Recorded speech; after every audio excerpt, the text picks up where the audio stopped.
Saudações a todos, nossos votos de muita paz. Sejam todos muito bem-vindos a mais uma sexta-feira em que estamos estudando o livro Memórias de um Suicida, da Ivone Pereira, narrada por Camilo, né?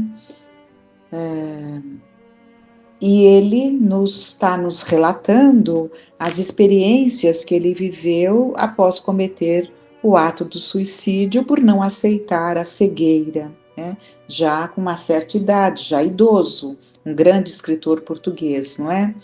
E nós estamos vendo justamente quando ele está relatando aqueles primeiros momentos depois que ele comete o ato, ele passa por um tempo que ele não sabe descrever, né? Mas tudo era muito difícil e ele foi nos descrevendo toda aquela situação dolorosa que gostaríamos até de pular essa parte, de não ler, né? Porque não é agradável, mas o objetivo do estudo é nos esclarecer.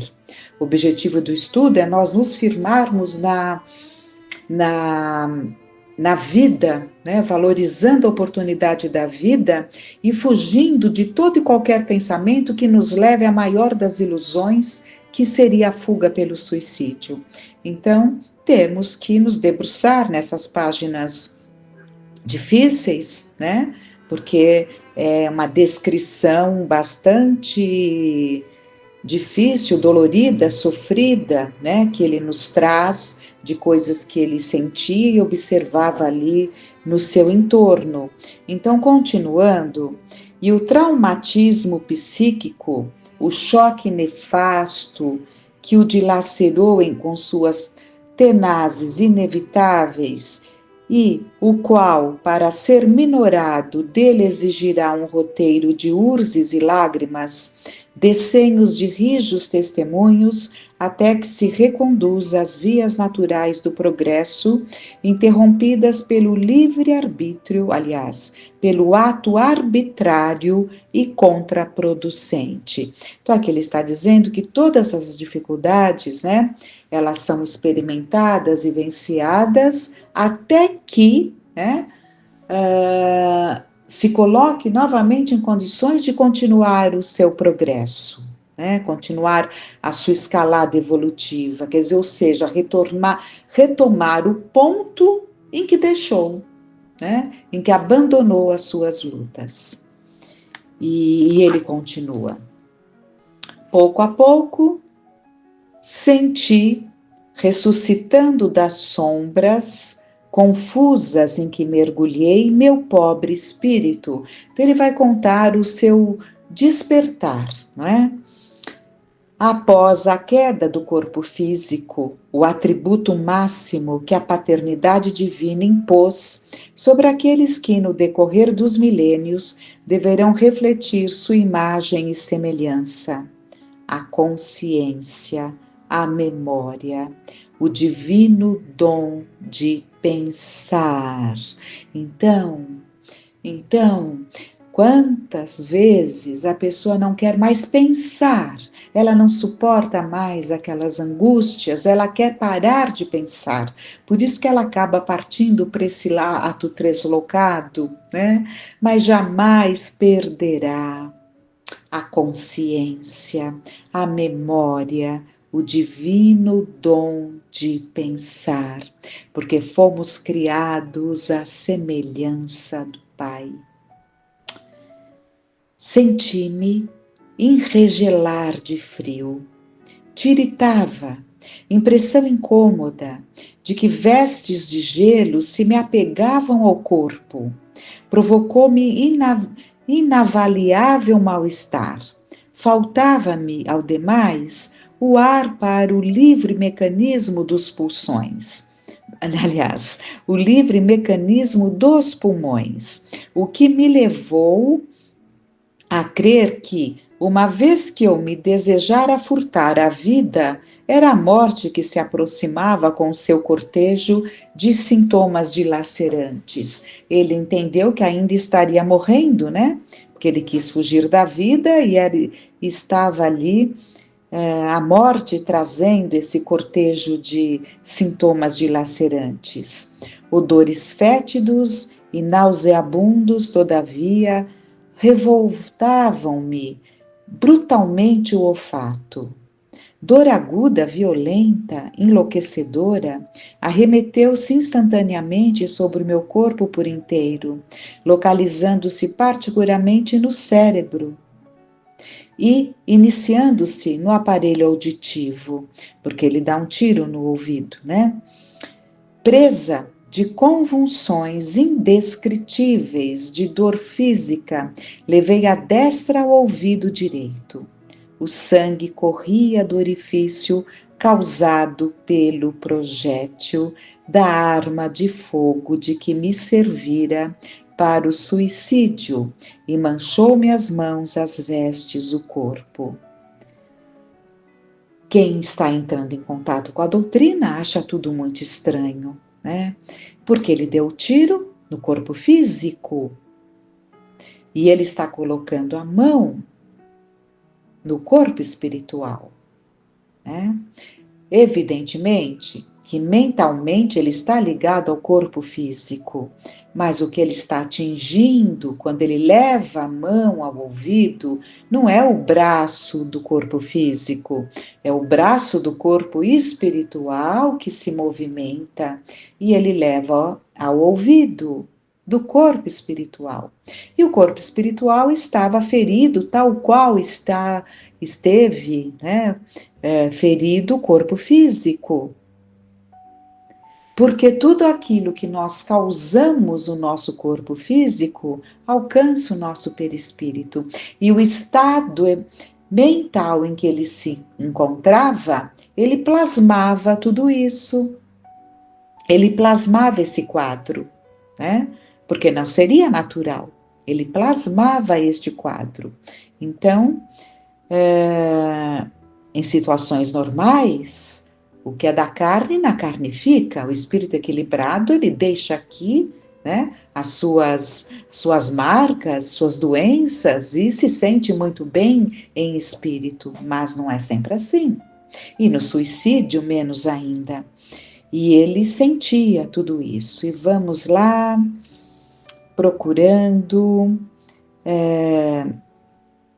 Eu nada enxergava. Então vejam a decepção. Eu nada enxergava, porém. Convém recordar que meu suicídio derivou-se da revolta por me encontrar cego, expiação que considerei superior às minhas forças, injusta punição da natureza aos meus olhos necessitados de ver, para que me fosse dado obter pelo trabalho a subsistência honrada e altiva. Sentia-me, pois, ainda cego, e para acúmulo do meu estado de desorientação, encontrava-me ferido. Tão somente ferido e não morto, porque a vida continuava em mim como antes do suicídio. Vejam a clareza, né? E sentia-se vivo. Então, esse é o ponto que, se todos compreendessem, se todos buscassem esses estudos, essa compreensão, pela razão, pelo entendimento, já evitariam esse ato translocado, porque perceberiam que seria em vão e que, muito pelo contrário, potencializaria demais as dores, né? Passei a reunir ideias, malgrado meu. Revi minha vida em retrospecto até a infância, e sem mesmo omitir o drama do último ato, programação extra sob minha inteira responsabilidade. Sentindo-me vivo, averiguei consequentemente que o ferimento que em mim mesmo fizera, tentando matar-me, fora insuficiente, aumentando assim os já tão grandes sofrimentos que desde longo tempo me vinham perseguindo a existência. Supus-me preso a um leito de hospital ou em minha própria casa, mas a impossibilidade de reconhecer o local, pois nada havia, os incômodos que me afligiam, a solidão que me rodeava, entraram a me angustiar profundamente, enquanto lúgubres pressentimentos me avisavam de que acontecimentos irremediáveis se haviam confirmado. Bradei por meus familiares, por amigos que eu conhecia, afeiçoados bastante para me acompanharem em momentos críticos. O mais surpreendente silêncio continuou, enervando-me. Indaguei mal-humorado por enfermeiros, por médicos que possivelmente me atenderiam, dado que não me encontrasse em minha residência, e sim retido em algum hospital, por serviçais criados, fosse quem fosse, que me obsequiar pudessem, abrindo as janelas do aposento onde me supunha recolhido, a fim de que correntes de ar purificado me reconfortassem os pulmões.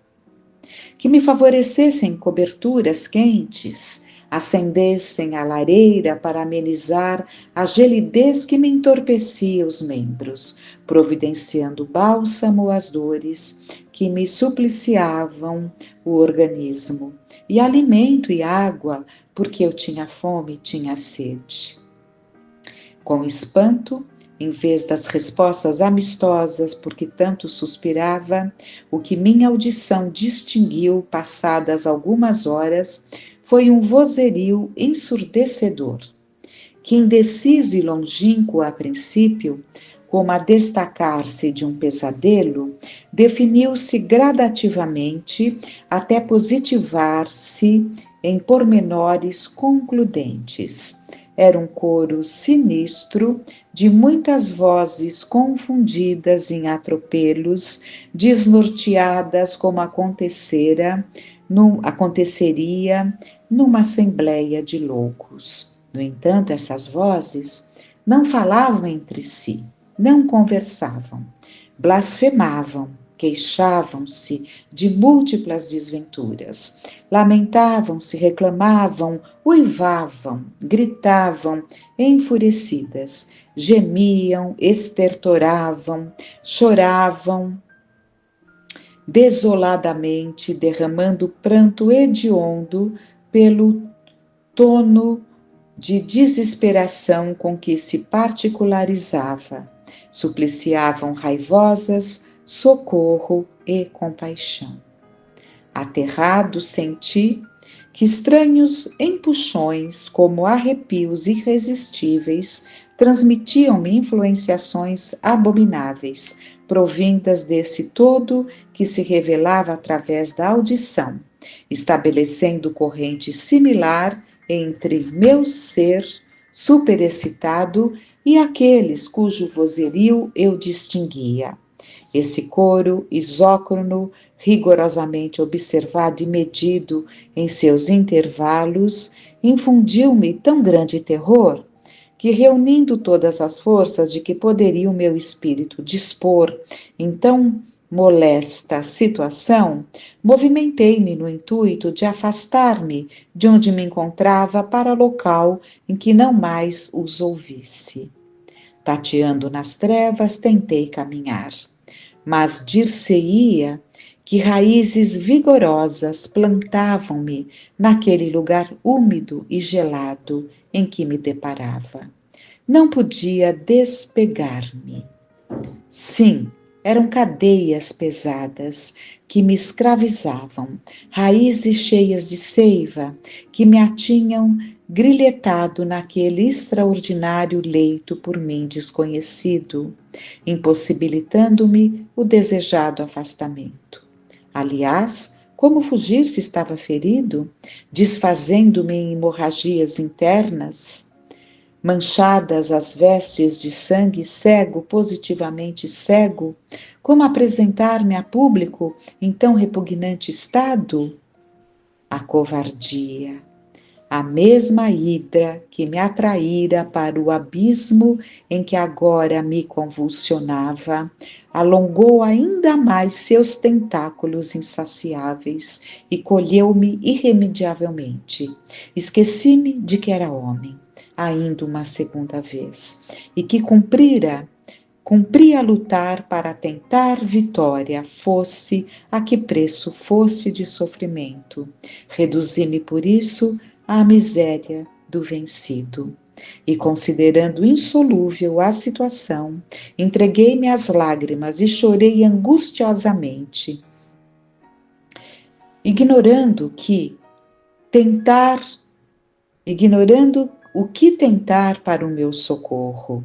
Mas enquanto me desfazia em prantos, o coro de loucos, sempre o mesmo, trágico, funéreo, regular como o pêndulo de um relógio, acompanhava-me com singular similitude, atraindo-me para como se manado de irresistíveis afinidades, porque era o choro, o ranger de outros suicidas, né?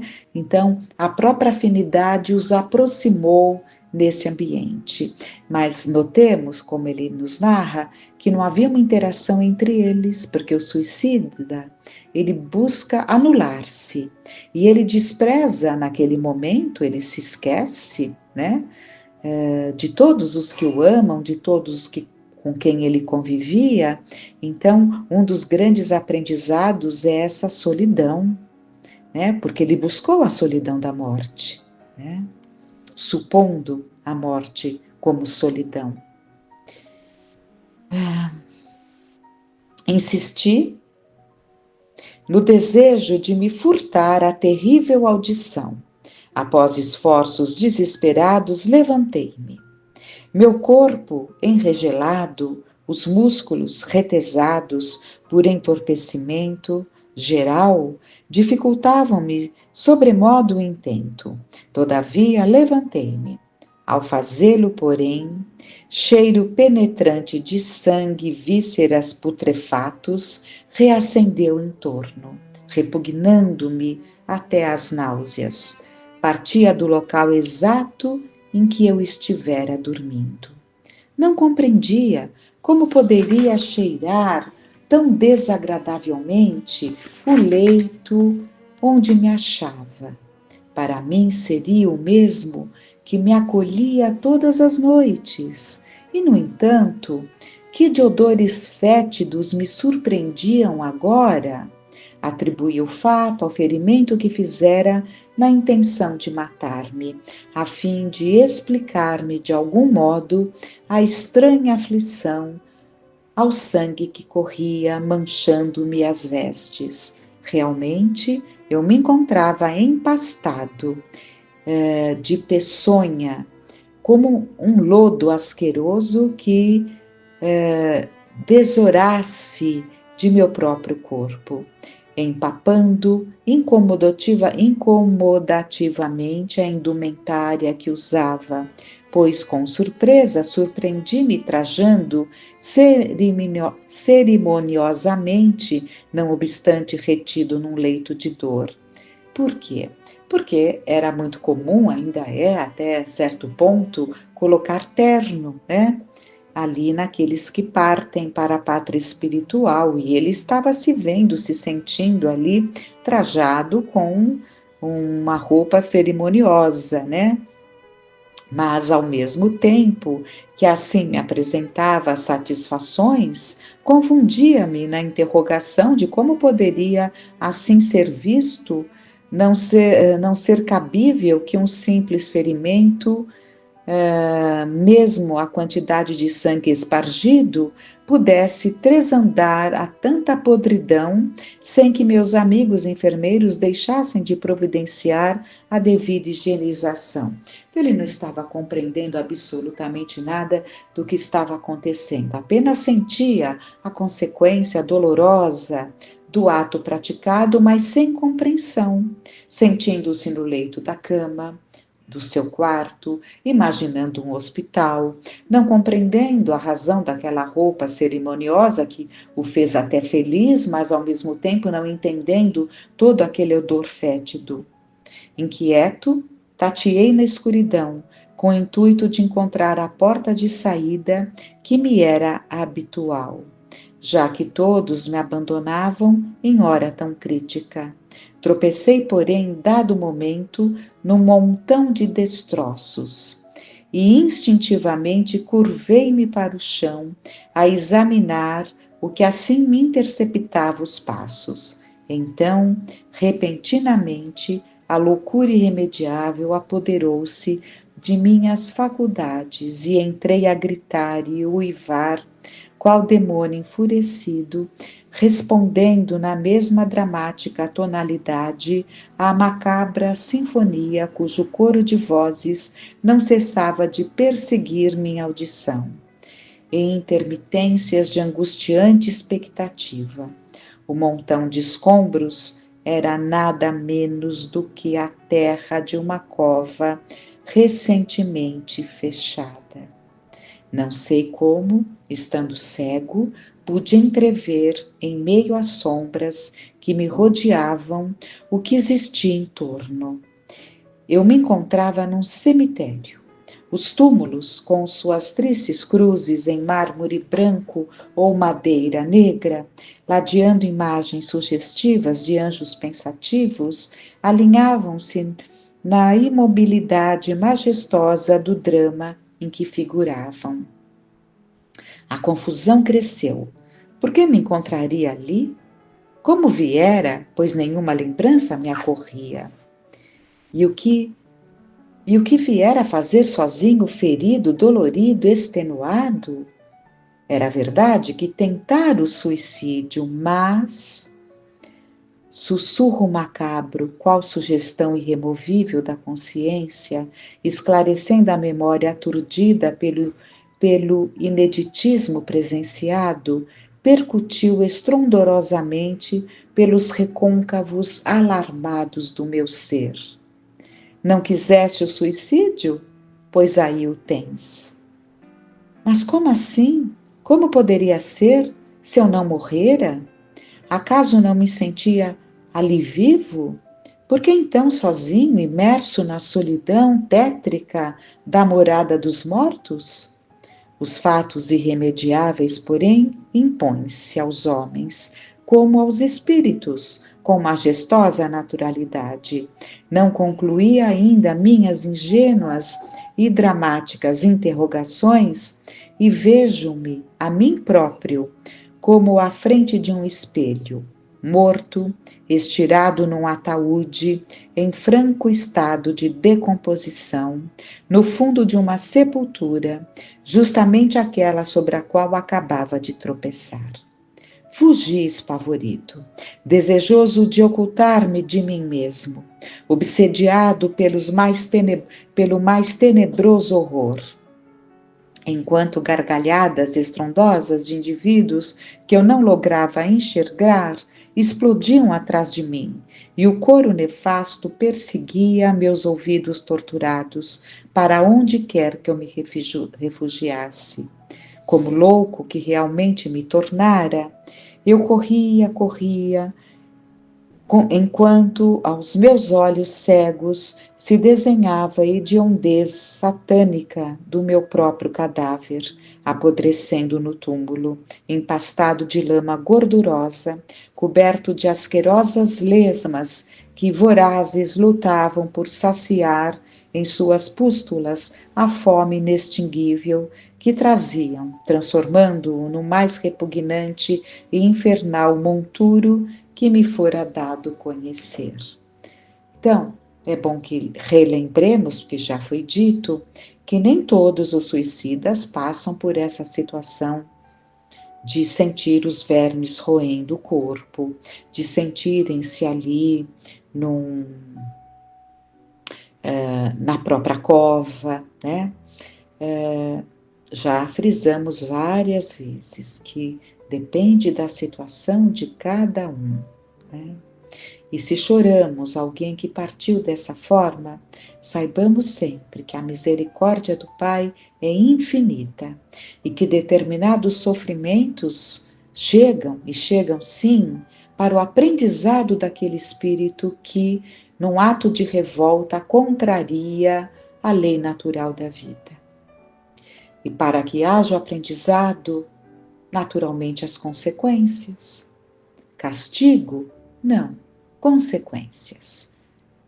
Ele desejava ter morrido, Como não entendia a morte, sentiu que não morreu. Natural que se sentisse ainda preso ao seu corpo, porque não se sentia um espírito livre. E não se sentindo um espírito livre, sentia-se preso a um corpo, mas um corpo que foi altamente prejudicado pelo suicídio. Suicídio esse que alcança o corpo espiritual. Natural que ele sofresse as consequências de sentir todo esse quadro, né, causado por ele mesmo. E o sofrimento é muito grande porque eles julgam que é eterno, mas não é eterno. Porque a misericórdia de Deus jamais permitiria que uma sequer de suas criaturas sofressem indefinidamente por um ato.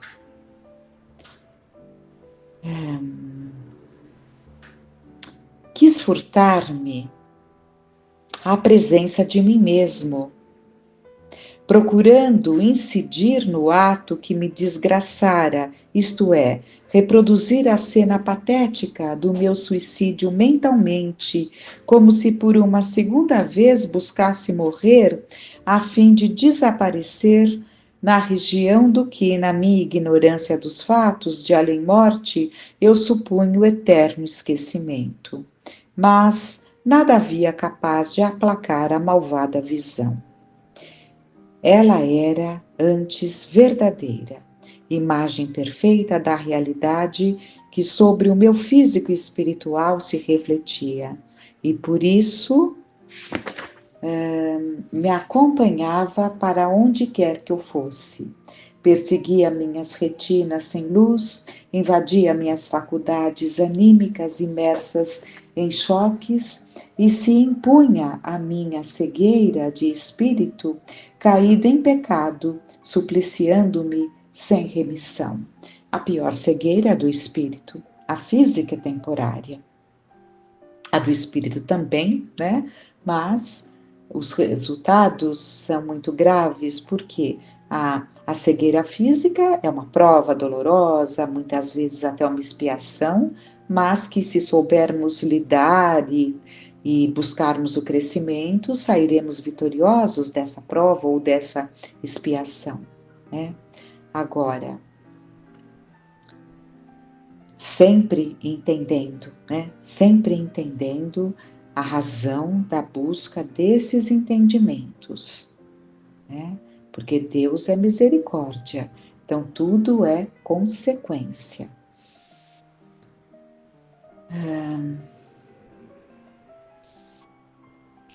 Bom, na fuga precipitada que empreendi, ia entrando em todas as portas que encontrava abertas, a fim de ocultar-me de alguma sorte, mas de qualquer domicílio a que me abrigasse, na insensatez da loucura que me enredava, era enxotado a pedrada sem poder distinguir quem, com tanto desrespeito assim me tratava. Vagava pelas ruas tateando aqui, tropeçando além, na mesma cidade onde meu nome era endeusado como o de um gênio, sempre aflito e perseguido, a respeito, agora desencarnado, né? Ele estava ali perambulando pela cidade em que foi tão respeitado, né? E perambulando sempre aflito e perseguido, a respeito dos acontecimentos que com minha pessoa se relacionavam, ouvi comentários destilados em críticas mordazes e irreverentes, ou repassados de pesar sincero pelo meu trespasse que lamentavam. Tornei à minha casa. Surpreendente desordem estabelecera-se em meus aposentos, atingindo objeto do meu uso pessoal, meus livros, manuscritos e apontamentos, os quais já não me eram por mim encontrados no local costumeiro, o que muito me enfureceu. Dir-se-ia que dispersara tudo. Encontrei-me estranho em minha própria casa. Procurei amigos, parentes, a quem me afeiçoara, A indiferença que lhe surpreendi em torno da minha desgraça chocou-me dolorosamente, agravando meu estado de excitação. Dirigi-me então a consultórios médicos. Tentei fixar-o em hospitais, pois que sofria, sentia febre e loucura, supremo mal-estar, torturava meu ser, reconduzindo-me a desolador estado de humilhação e amargura. Mas, a toda sorte que me dirigia, sentia-me insocorrido. Negavam-me atenções, despreocupados e indiferentes todos ante a minha situação. Né? Por quê? Porque os encarnados, de modo geral, não enxergam os espíritos, né? Então ele procurou nos ambientes afins ali, não encontrou receptividade porque ninguém o percebeu.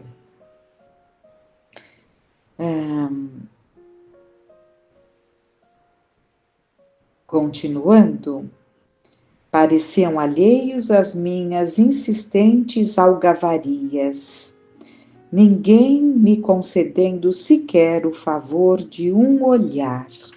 Aflito, insofrido, alucinado, absorvido meu ser pelas ondas de agoirantes amarguras, em parte alguma encontrava possibilidade de estabilizar-me a fim de lograr conforto e alívio. Faltava-me alguma coisa irremediável. Sentia-me incompleto. Eu perdera algo que me deixava assim, estonteado. E esta coisa que eu perdera, parte de mim mesmo, atraía-me para o local em que se encontrava com as irresistíveis forças de um imã. Chamava-me imperiosa irremediavelmente, e era tal atração que sobre mim exercia tal vácuo que em mim produzira esse irreparável acontecimento, tão profunda a afinidade verdadeiramente vital que a essa coisa me unia, que não sendo possível, de forma alguma, fixar-me em nenhum local para que me voltasse,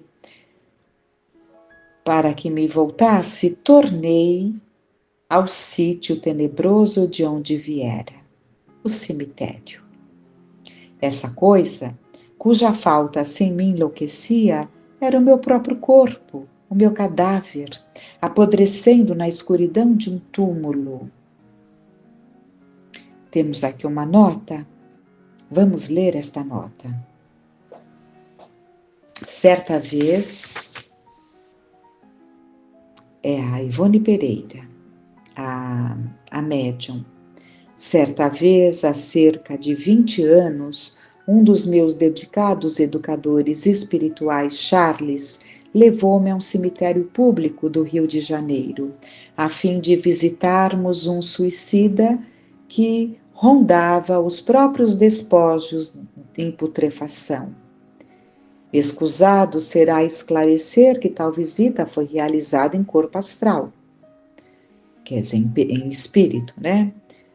O perispírito do referido suicida, hediondo qual demônio, infundiu-me pavor e repugnância. Apresentava-se completamente desfigurado e irreconhecível, coberto de cicatrizes, tantas cicatrizes quantos haviam sido os pedaços a que ficara reduzido seu envoltório carnal, pois o desgraçado jogara-se sobre as rodas de um trem de ferro, ficando despedaçado. Não há descrição possível para o estado de sofrimento deste espírito. Estava enlouquecido, atordoado, por vezes furioso, sem poder acalmar para raciocinar. Insensível a toda e qualquer vibração que não fosse a sua imensa desgraça. Tentamos falar-lhe, não nos ouvia, e Charles, tristemente, com acento indefinível de ternura, falou: aqui só a prece terá a virtude capaz de se impor. Será o único bálsamo que poderemos destilar em seu favor, santo bastante para, após certo período de tempo, poder aliviá-lo. E essas cicatrizes? Perguntei impressionada. Só desaparecerão? Tornou Charles.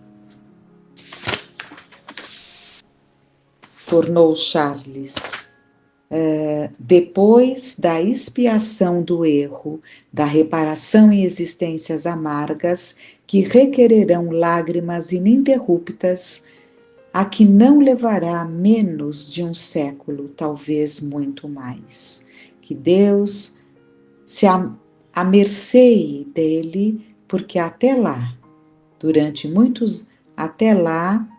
reticências, durante muitos anos, orei por esse infeliz irmão em minhas preces diárias. E nós também façamos muitas preces por todos os suicidas, por todos aqueles que têm ideias de suicídio. Que a paz, a esperança possam nos envolver a todos. Que fiquemos em paz.